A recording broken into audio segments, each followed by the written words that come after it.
తీసుకెళ్ళాలి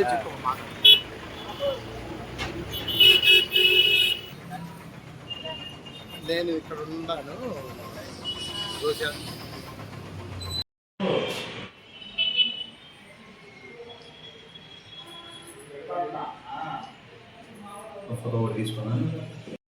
ధన్యవాదాలు.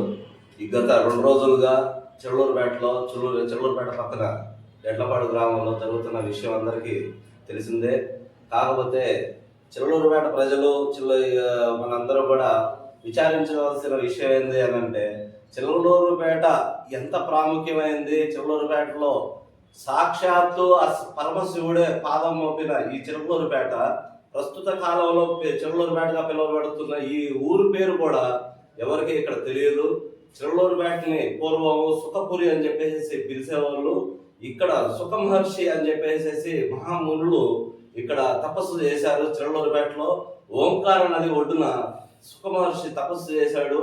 ఆ పరమశివుడు ఆ తపస్సు మెచ్చుకొని చెల్లూరుపేట గడ్డ మీద పరమశివుడే పాదం మోపాడు. అట్లాంటి పుణ్యస్థలిలో ఈ విధమైన గోవధ జరగటం ఈ చుట్టుపక్కల గ్రామాల్లో జరగటం అనేది చాలా విచారించవలసిన విషయం. ఎందుకనంటే ఇక్కడ ఈ చుట్టుపక్కల గ్రామాల్లో తిమ్మాపురంలో కానీ గల్పారంలో కానీ ఏలూరు గ్రామంలో కానీ రోజుకి ఎన్నో ఆవుల్ని ఇక్కడికి తరలించి ఇక్కడ గోవధ చేస్తా ఉన్నారు. ఇది ప్రభుత్వ దృష్టికి తీసుకొని వెళ్ళి పోలీసు వారు కూడా ఈ విషయంలో చాలా సీరియస్ గా స్పందించాలి.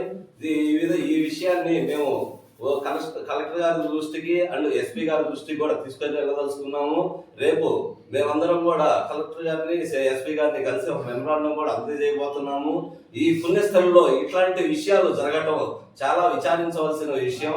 ఇది చెల్లూరుపేట ప్రజలకు కూడా మంచిది కాదు అని చెప్పేసి మీడియా సమక్షంగా మన ప్రజలందరూ కూడా అవేర్నెస్ ఇది తెలుసుకోవాలి, ఈ విషయాలు తెలుసుకోవాలి.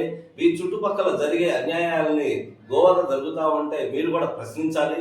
ఈ విషయంలో మాకు తోడుగా మీరు కూడా వస్తారని చెప్పేసి ప్రజలందరికీ విజ్ఞప్తి చేస్తా ఉన్నాము.